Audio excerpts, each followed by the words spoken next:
would like to begin by thanking Sudhir and his team for giving me this chance to, pick Deepak's brain on floating solar, which is one of the new, entrants into our, renewable energy mix. So I'll go straight without wasting any further time since we are constrained for time. So uh, what is the market size? The first very simple question: what is the kind of market size that we're looking at? What is it currently, and how do you see it going forward? And over the next, let's say, 7 years, for instance, we're looking at 2030. We want to be about 500 gigawatts. So if you have to meet that target, ballpark, what kind of numbers are you looking at for floating solar? Good evening. Thank you for having me here. See, if you want to look at the next 5 years, so I have to go back to the last 5 years. The last 5 years, when we started right in 2018, the market share was around less than 1 megawatt, to be precise, 500 kilowatt. From there, as we speak, as of today, right, 991 megawatt of floating solar has been commissioned or ongoing installation right now. So almost 1 gigawatt of milestone we are crossing. In that, right, I think we have taken a share of around 45 to 50% of market shares, which is also incredible and instrumental in the floating solar journey. As per the market trends in 2026, 26 gigawatt is what envisaged globally. In that, 76% will be coming from Southeast Asia, including Indian market. This is the potential of floating solar aspirations in India. And I think floating solar is a market which is being untapped here. It has a huge potential because of unutilized water bodies and a huge amount of water reservoirs. In the morning session, right, 60 dams have been identified in Kerala state alone, being one of the Kerala state is being considered as 1.2% of the geographical area in India. So from there is 60 dams has been identified. India has more than 800 gigawatt of floating possibilities are there. So I think we are in the right track now. From the niche market, from the curious state of affairs, now we are in serious state of floating market. And I think, right, we are in the right track now. And the scalability is also happening with improvisation and manufacturing scalability. The price is also getting down and par with the traditional ground mount and rooftop projects. Okay. So any specific number, let's say, would you have in mind for, let's say, 2030 in gigawatt? Any ballpark kind of numbers? Yeah. So 2022, so what we have been identified was 10 gigawatt, but now reality speaking, so we are close to 1 gigawatt. So next to 3 years, we are anticipating 3 to 5 gigawatt. And from there, probably like another 10 gigawatt by 2030. Again, it depends on the market corrections and the framework, as we say in the policy framework setups. So a lot of combinations. Okay. So basically, this number that you're quoting for the next 3 years are based on the actual tenders which have been bid out, right? Right now, the tenders itself is crossed at 2 gigawatt. Okay. Live tenders cross 2 gigawatts. Okay. And we have already, as I say, right, pipeline, installation figures is around 600 megawatt and another 300 is in ongoing installation. So 991 megawatt is right now, probably next 3 to 4 months time we'll be commissioning. So almost like 1 gigawatt we are crossing in India. So while floating solar as such is seen as overall positive in the sense that it avoids the use of land resources, but at the same time there is some kind of impression that when you build solar projects on water resources, particularly some of these may be sensitive, very important from ecological perspective. So what are the best practices that you'd like to shed your light on? What are the possible, environmental and ecological impacts on water bodies, and how we can, best minimize any kind of adverse impact?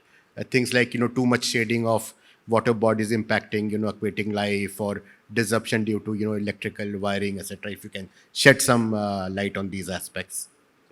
So it's a small question, but I can't brief it up. So see, you're talking about the land acquisitions and the law and order. I mean, previous sessions we are talking about land order, law acquisitions, delays in lands. So the conflicts of land acquiring the land. So these are, and again, right, India is utilizing the land for the infrastructure developments. So the barrel and the fertile lands has been converted. So there are a lot of concerns on the ground mount, setting up the lands and acquiring the land at additional cost. But here we have untapped potential, as mentioned here. And see, we've been in the industry for more than a decade now. So we are the global leaders. We are in 32 countries in 5 continents. We have done 300 plus projects in all these 32 countries. So we have understood the sites. We have gone through the different sites, challenges, specifications, the cyclone areas, the wind, majority on the water level areas, which has 1 meter to 40 meters depth. So a lot of site challenges are there. So the first and foremost is right now you have to understand the floating is not about floating, but floating for 25 years. So unlike ground mount, you have a piling, and then you truly need to you have to look at the wind. Here, right, we have water level variations, you have wind, we have waves, you have underwater current, you have that typhoons, and you have the flood, external objects. So all in all, right, you only have a proper anchoring and mooring. So anchoring and mooring will become a key aspects to that. From the flora and fauna perspectives on the subject, we have done one studies. I think in US and UK and all, we have done some environmental assessment studies. In our UK Queen Elizabeth Reservoir Dam, we have plotted 7 megawatt of floating solar. That is a drinking water reservoir. So in UK, for a drinking water reservoir, you can set up a floating plant. That shows water quality will not be determined. I mean, will be fine, and you are not having an environmental impact. Also for the flora and fauna, right? In Japan, let's say we have done 70 plus projects. We have ensured the ratio, under 70 to 80%. In our water bodies here, right? Even if you put 100 megawatt, 200 megawatt, overall the reservoir body, the percentage level is around 2 to 3%. So in that level, right, there is a 100% water in an air exchange is happening, and flora and fauna has not been affected. Also in Taiwan, when we did a floating in a fishing farm, so we did an experiment there also to conduct some of this environmental evidence. We see, right, 42% of breeding is happening more. Enhanced breeding having for the fishes because of the shades and the cooling effects they are having it. So obviously, right, having said that, there should be some policy frames to ensure that we are not disrupting the flora and fauna, ecology systems, biodiversity, many aspects to that. Any kind of conflict you have encountered with fishing communities while setting up these projects? In India, right, yes, when we're doing the feasibility studies, right, the fisherman has a concerns. So we as a corporate, we have turned on more than 1 gigawatt of projects where it is directly affecting the natural reservoirs, natural tourisms, or the fisherman stuff. So we ensure that we are going to the areas where which is not been, I mean, the primary that livelihood will not be affected. And also, right, we are giving, I mean, from 2018 onwards, we have been working with the BESCOMs, nodal agencies, MNRE, SECI to an extent, and to all the developers. So we are giving them the know-how, knowledge, and the experiences and the guidelines, how we can ensure that a quality project can be envisaged, looking at the principles of floating in terms of quality and engineering aspects to that, because it has a complex engineering. As I say, right, you have all these environmental issues, I mean, external factors. You don't have a proper foam anchoring. You are just floating, and then you should have an anchoring solutions to that. So that sort of engineering complexity is there. When you talk about engineering complexities, we are talking about not only dead weight anchoring. We are talking about robotic anchors. So robotic anchors are going and doing the anchoring part. So that sort of scale of engineering has leaped up over a period of time. Yeah, thanks. So how do you, I mean, after, accounting for all the challenges, presumably all these, engineering challenges make floating solar perhaps a bit more expensive in terms of levelized cost of energy compared to land ground based projects. So overall, how do you see the relative advantages, disadvantages of floating versus ground mounted, and what is the kind of delta in tariff? I mean, assuming all other things being equal, what is the kind of incremental tariffs that you need for floating solar to be viable? Yeah, it's one of the question which I think all the developers or the EPCs are asking straightforward. So when we started, right, we have to say that what is floating solar, and then we have to say at some stage we have to say why floating solar, and some stage we said why we. So that transition has happened. See, because see, it all depends on right how you potentially cater a product in terms of from the project. So you have to do some sort of SPT, you have to do bathymetric studies, you have to do the wind analysis, the wave analysis. So you have to select a site based on that aspects and design a suite. When you do that, over a period of time, the maintenance, the corrections, rectifications, which is possible in floating solar can be avoided because you are making a specific design suite for that particular site. Some sites may need only 39 meter per second. Some sites has 47 meter per second. So you need to have a two different level of anchoring systems to combat that sort of wind and the Pascal pressure generated because of that. So that's how right we take the fundamental right of design. So once you have that envisaged, potential issues are also being arrested. Then comes how you do the structuring part. When you do the structuring part, because of the panels are sitting on a water body, I mean the structures, you will get some sort of cooling effects. When you have a cooling to the panels, you will have a additional electricity generation. Generation is happening. This additional generation can negate the differences of delta in terms of the cost involved in the capex investment for that. So first of all, you don't have land acquisitions and the land costs of that and delays and other permitted things. So that is being negated by using the water bodies, which is predominantly within the government control, and there is no delays in acquisitions and handovers part.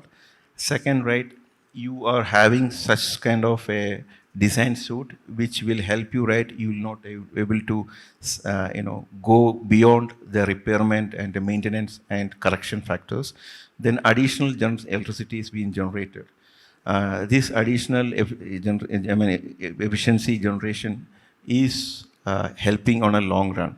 So it's the other way around. The LCA cost will be much more lesser than the traditional ground mount. That is what we are saying. But from the initial scaling, from the initial like kilowatt to megawatt to this megawatt, hundreds of megawatt, the scaling has happened. The lean engineering has applied. Like in 2018, when we started the projects, more than 60% of our products have been imported from foreign countries. Now 100% we are indigenized. We are making in India. We have two manufacturing segments in India. So though it is a MNC product, completely desi version, because the price sensitive market, we have to cater the price sensitive market. So we are completely indigenous. We have developed the vendors inside. So that's what helping to get the lean engineering. And previously, in 2018, I'm talking about 18 because from 18 only the journey of floating has started. From there, it was price differences around 20%, 22%. It has come down to, by 2020 has come down to 15%. 2023 has come down to 7%. Now almost like 5 to 6% is the delta. But as I say, right, LCOE, these two factors will enable So it. essentially, you are saying that the differential now has come down to such a level that the incremental generation from plus the savings on land cost will more than Absolutely. offset. This is very interesting, and also, it's very heartening to hear that the balance of the power more or less, balance of plant is more or less being indigenized completely. Exactly. And also, right, wherever we are doing right now, let's say, right, all these tenders are happening all on this major reservoirs. So you already have already have a power infrastructure there, which you don't need to do it. But here in ground mounts or rooftop, ground mounts predominantly, you may have to do that kind of infrastructure setup also is there. Okay. So one last question, in fact, since we are running out of time, and one last question I ask everyone: what's your ask from the policy makers, whether it's the government, regulators, central government, state government? What needs to be done so that, this can be a major player in the ecosystem? I think the discoms are bleeding, and the policy framework should be such be robustic that it should not be changed. So the change constantly is become a major issue here, and see, because right in some of the states where right when the state government changes, right, the discoms are under tremendous setbacks. So that cases the central government has to step in and be underwritten for this kind of discoms to ensure that the whatever the conditions are there should be implied and should not be changed based on the regime changes. That is one thing. Second is the lending from the banks. I mean, it should, for renewable segment, they should do a separate lending because, right, overall, right, for the major conglomerate is on the hydro and thermal. So already they have been given the full. So there is a limited borrowing for these lenders. So we have to make a separate for renewable energy at all. And then some sort of a policy which enables these kind of new clean energies where they are giving some sort of incentives or tax rebates, some sort of things can help. See, because we are now, right, we are fighting for the biggest one, which is the global warming. So the clean energy is a need of the hour, and we have to do that, and we have to replicate something like that. Yeah, thanks, Deepak. It was wonderful hearing from you. And I'm sure everyone in the audience would have got a lot of insights about floating solar. Thank you very much. It's my pleasure. Thank you so much.